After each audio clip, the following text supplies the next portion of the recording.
Hello everyone! So today I thought I'd show you how I kit up my paintings. Keep in mind, kit up means different things to different people. To me, it just means basically when I get my kit, I take my drills and I put them in containers and label them by the symbol. So when I work, I just grab the symbol I'm working on, pour it in my tray, and just go.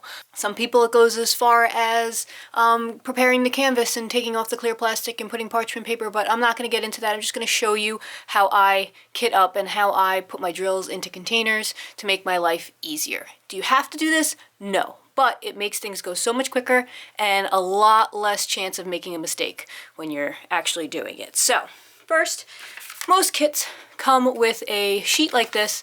It basically could have inventory on it, but most of the time it's got the symbol. This is just a column of 1 through whatever and the DMC number. Sometimes the bags will be numbered 1 through whatever, but also have the DMC on it.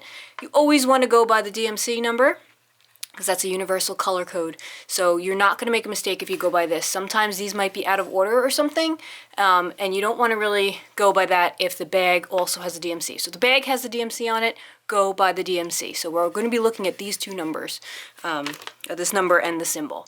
So what I like to do, the easiest way, if it comes with a sheet like this, we're just going to cut out the symbols and tape them right onto the containers. I like to just work with the symbols so I don't have to keep looking back at the key. A lot of people label with the color code.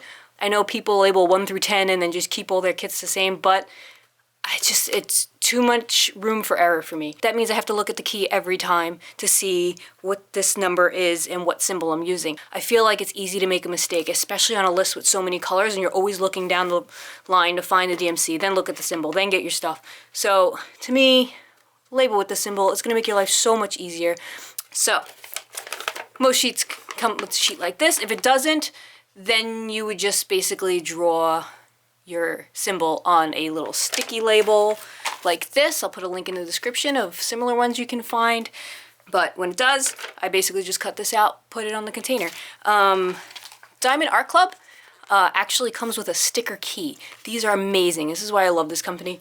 They think of everything. So normally I just cut these out and stick them right on. It makes it so much faster than having to tape these little things on all the time.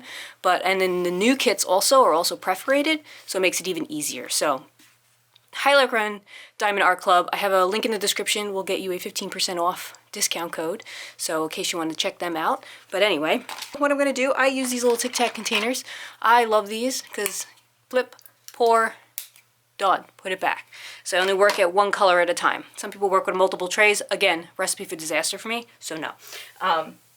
So what I like to do is I have these two trays I like to work with for the tiny bags that are really tightly packed. This doesn't seem to have those, but I'll show you how I do that anyway, because sometimes these little bags are so tightly packed it's hard to cut them open and they go everywhere. First, let's just grab one here. This is DMC 3855. So we're going to find 3855 on the list, which is here, which is symbol number 1. 3855, symbol number 1. We're going to cut this out, and this is going to go in, these are going to go in this container. What I do, basically chop, chop.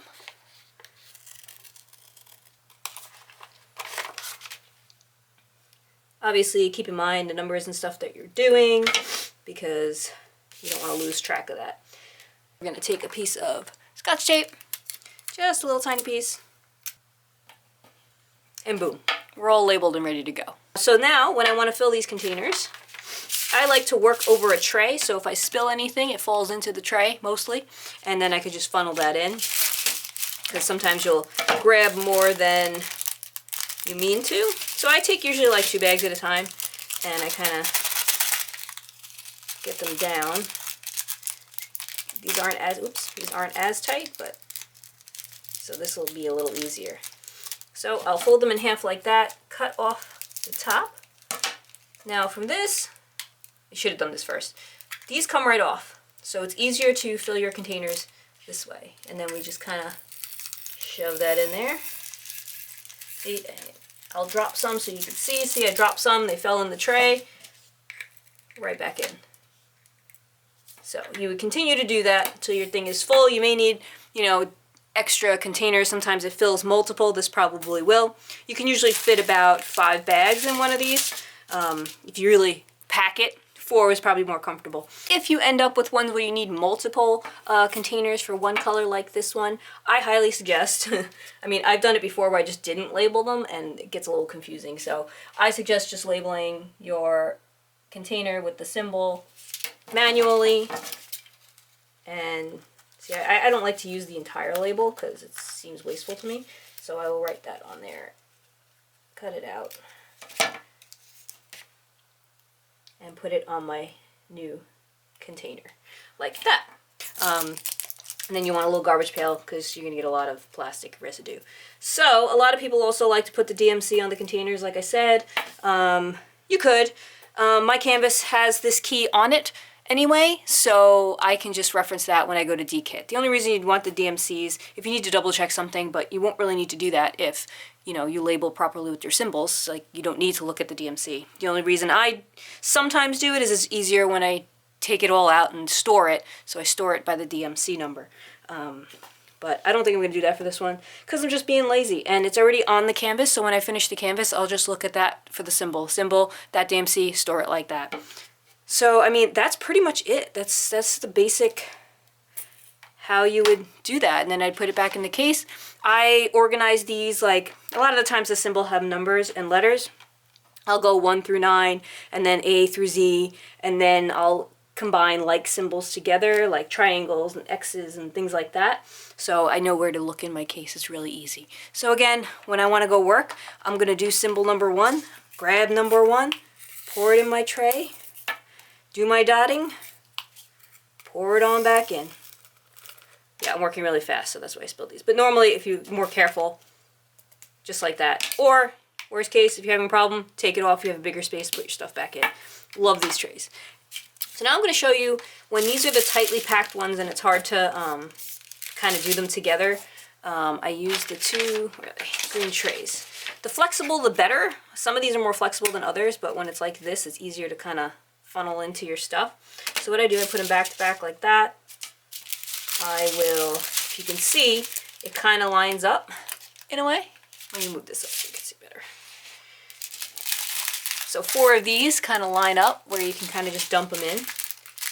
So this might be a little difficult with these because they are looser than what I normally do this with. Like, I don't do this all the time.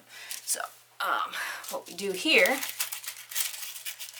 and these are a little further apart, I think, than the tight ones. So what I would do on these, yeah, see, they're a lot further apart. When they're tightly packed, my hand can hold these 4, so this is going to be a little difficult to show, but I want to show it anyway on how I do this. I cut the entire top across the 4.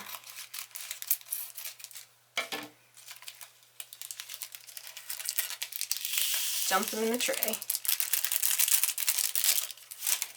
And then we take our container, take the top off, put those right in there. Or if you want, you can also dump them into a larger tray with a funnel, so it's easier. And dump them in like that.